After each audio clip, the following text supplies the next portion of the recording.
Welcome to The Economy Magazine. I'm Benjamin Chong Alfares with a look at the top stories in the global economy. It's been 10 years since Facebook was created as a social directory in a small dormitory room at Harvard. Today we look at Facebook's growth in recent years and what lies in store for the internet giant. First, a look at the headlines. We start with some breaking news as the world's biggest software firm, Microsoft Corp, is appointing Satya Nadella as its new CEO to replace Steve Ballmer. As Nadella steps in today, co-founder Bill Gates retires as chairman and assumes the new title of technology advisor. U.S. stocks fell more than 2% after a surprisingly weak U.S. manufacturing report sparked another round of selling. The Dow Jones Industrial Average closed down 2.08% at 15,372.80. The Purchasing Managers Index sank to 51.3 from 56.5 in December, just above the 50 level between expansion and contraction. Tokyo stocks plunged more than 3% in opening trade on Tuesday following the weak U.S. manufacturing data. The Tokyo Stock Exchange ended the session falling 4.18%. Financial gloom was felt throughout Asia, with the Hang Seng down 2.9% and Korea's Kospi 1.7% lower. As Athens eyes a third aid package, the German finance ministry rejected reports the aid package would include a further debt haircut. Der Spiegel reported Berlin was preparing the ground for a third aid package for Greece of 10 to 20 billion euros, including a further aid haircut affecting public creditors. The German weekly had also inferred the package might include a limited additional program involving fresh capital from the European Rescue Fund. Africa's biggest mining conference opened in Cape Town amid a context of widespread worker discontent in South Africa's platinum and gold mining industries. The annual Mining Indaba, Zulu for Gathering, brings together industry leaders, officials, and investors to discuss billion-dollar deals. But this year's Indaba is overshadowed by strife, as South Africa's most powerful platinum mining union launched an indefinite strike on January 23rd. The Association of Mine Workers and Construction Union demands to double the minimum wage for entry-level miners to $1,200 per month. Negotiations are ongoing as some 70,000 workers in the nation's platinum belt have stopped work. Iran welcomed the most senior French trade delegation in years following an easing of economic sanctions. The most senior group of entrepreneurs and financiers to visit Iran since the 1979 revolution represents the defense, aviation, petrochemicals, automotive, shipping, and cosmetic sectors. Iran will be able to spend $4.2 billion in unfrozen funds over 6 months. Though most sanctions remain pending a long-term agreement, Russia, which does not recognize the sanctions, is in negotiations to buy $1.5 billion of Iranian oil a month. Especially this atmosphere that has been created, which is a new atmosphere of honorable cooperation based on mutual rights and benefits. This can lay a completely new path before us. Just as in the nuclear issue itself, we have reached conditions where we have started a new path based on mutual rights and mutual respect.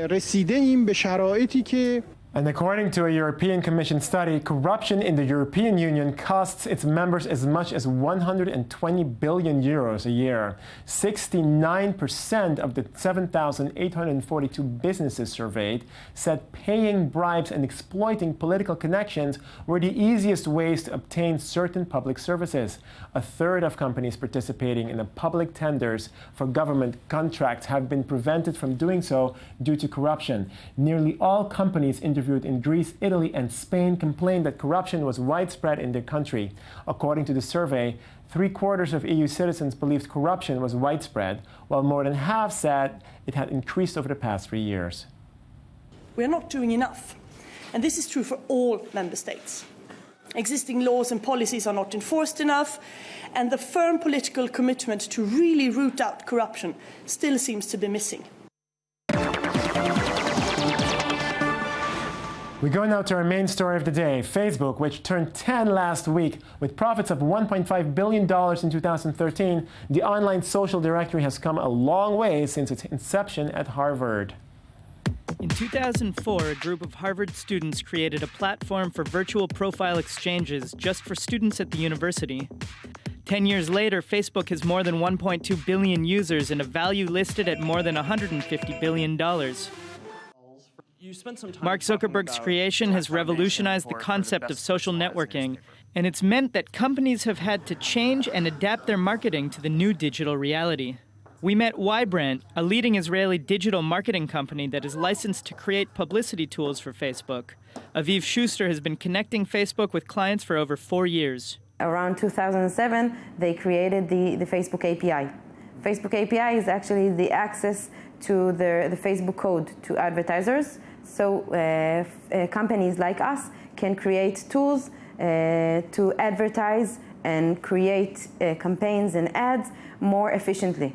Roy Goldenberg, a journalist with Economic Daily Globes, explains that Facebook has become an essential marketing platform for companies. One of the changes that Facebook put inside, it's because companies have to be there, is because users have the platform to complain and to tell their thoughts about one business or another. So they have to be there 24/7 and answer people, because if they don't, it will be a really big problem and becoming bigger and bigger. In 10 years, Facebook has been able to both adapt to and be a driver of technological changes throughout the world, including in the mobile revolution, which now accounts for 50% of the social network's revenues. Facebook is a performance-oriented platform, meaning that in 2013 they entered the mobile. They have created the custom audience and the lookalike audience and the partner categories, all these tools of Facebook, in order to help clients to get to their goals in the most efficient way, to get to the highest ROI possible. If they invest money on advertising, they need to see this money back. Monetizing its popularity seems to be the biggest challenge for Facebook. The move to mobile is a success so far, but the multinational company is, by nature, always looking for ways to better target its advertising. It's a delicate balance and can lead to discontentment for users. Facebook not only runs ads on the side where you can recognize them as ads, but those ads now show up as sponsored stories in your news feed. So it looks like they're stories, or it looks like they're recommended by your friends, when in fact a lot of those links and the stories are just flat out advertisements. And to the extent that that starts irritating people. Facebook is still the world's largest social network, and acquired apps such as Instagram as part of its ongoing mission to keep youth online and on their site. Facebook rivals Google in its impact and is looking to expand into Africa and Asia, where its presence is limited. More than ever, Facebook is a key player in the global economy. We're joined now by Dror Globerman, editor-in-chief at Nexter, for a discussion on Facebook. Hi, Dror. Welcome to the show. Hi, Benjamin. It's the 10th anniversary of Facebook. How has Facebook changed the global economy? Well, first, it has created business out of thin air, if you like, or it found business where no one has found it before. There have been some social networks before Facebook, but none have been so successful in gaining this huge amount of users and in the ability to actually make money out of it. Don't forget, Facebook has earned $250 million in the last quarter. So how did they earn that? Well, naturally, it's all about ads, and ads that are very, very specific to the users and to the details that are being discovered through their usage of Facebook. Mm-hmm. It's not only what people declare about themselves or post about their whereabouts or photos or personal status. It's also about the way they're using Facebook. Tiny little things that give Facebook a huge amount of data about their habits, about their personalities, about the likes, and the ads work correspondingly. So we're talking about the like economy. I mean, people looking for likes, how does that work? And is it detracting from business, or is it helping business, or is it something entirely new? Well, it depends when you're asking. If you had asked this question about 6, 7 years ago or 5 years ago, it was all about likes. If you have more likes, it's as if you had more income. Then it was discovered, not so surprisingly, that like is not $1, and you cannot really put that into your balance sheets. And this is the time where companies were starting to understand how likes can be turned into income. And in the few recent years, this was all the business that companies were looking to in Facebook, is how to turn likes into dollars. It doesn't mean that they give up likes. They still care about it a lot, but they know that there is a good like, there is a bad like. Companies would dilute likes if they found out that there is lots of audience that is irrelevant or hateful. They would give it up. But they definitely understand that the basic of the thing is still there. If you have a crowd that is there for you, that would listen to your message, it could be turned somehow into an income. The question is how. So in the last 10 years, consumers have been able to review products in a public way that wasn't possible before. I mean, this can bring businesses to their knees and bring tiny businesses billions of dollars in revenue. Is this good or bad? I think it's good, completely good. I mean, this is competitiveness at its height. It lets people have their voice out regarding any product or service or company, if they like it or not, and it makes companies much more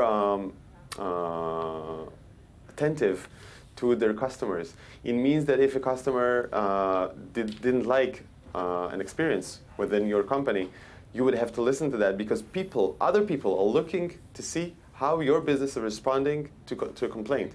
And if the response ain't good, people would react. Thanks to Dror Globerman, Editor-in-Chief at Nexter, for a discussion on Facebook. Joining us now is Ido Solomon, technology reporter at Channel 2. Hi and welcome. What is the future of Facebook? Where is it going?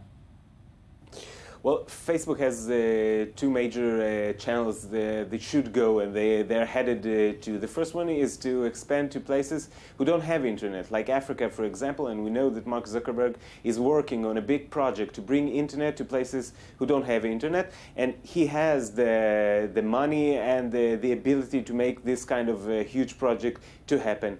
The other thing is places who don't allow Facebook from political or other reasons, like China, for example, like Iran. Facebook will try to find a way to enter these places and not lose this crowd to other social networks. So tell me, I mean, we've spoken with Dror Globerman, Editor-in-Chief at Nexter, about the way Facebook has changed how the business world communicates with customers.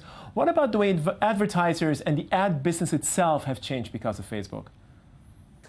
Well, first of all, the advertisers need Facebook today, and they realize it. They put more money to it from the past, and they will continue to increase the amount of money they put into advertising on Facebook. In return, they get very specific details about us, about the consumers, so they can target their advertising. They get a really good tool. The major challenge Facebook will have in the next few years is advertising in the mobile devices. We know today that more and more people use Facebook on their smartphone, on their tablets, and Facebook admits that their advertising on these mobile devices is not sufficient, is not good enough, and this is a place they should put a lot of effort, because if advertisers will see that their advertising is not sufficient in these mobile devices, there will be a problem. Okay, thanks to Ido Solomon from Channel 2. Next, Media Watch with Dan Roth. So what do we have today? More on Facebook, I take. Yeah, tons on Facebook. CNET had this nice little celebration piece talking about Look Back, which is something Facebook's put together where you can kind of get your photos and major events of the last 10 years wrapped up into a little movie they make. And if you've really posted enough, they even send you a thank you note right from Facebook to you. Nice. So it's nice. BBC, on the other hand, had this piece that was kind of sort of, okay, Facebook's 10 years old, but is it actually doing well? Is it, obviously they've got 1.2 billion people online. They're worth they made $1.5 billion profit last year. They're doing well on one hand, but on the other hand, Princeton just came out with this study that said that in the next 3 years, Facebook could lose 80% of their users. Facebook responded to this saying, actually, people don't. Princeton went to Google to check Google stats for this, and Facebook said, well, hold on a second, Princeton. If you're Princeton, how come you don't know that people don't Google us anymore? Facebook is rivaling Google almost in terms of sites you start at when you go online. Right. So of course people stopped Googling Facebook because they go directly to it. They and especially on mobile, you hit the app. You don't ever go through Google. And that's kind of the big deal nowadays. Right, so read it on your smartphones and such. Yeah, and there's other numbers. 25% of people under 24, 15 to 24, have left Facebook in the last few years, but 80% of people over 55 have jumped on. Daniel, I'm leaving you right now because we actually are ending this show here and now. Thank you very much for watching us, and do join us again tomorrow.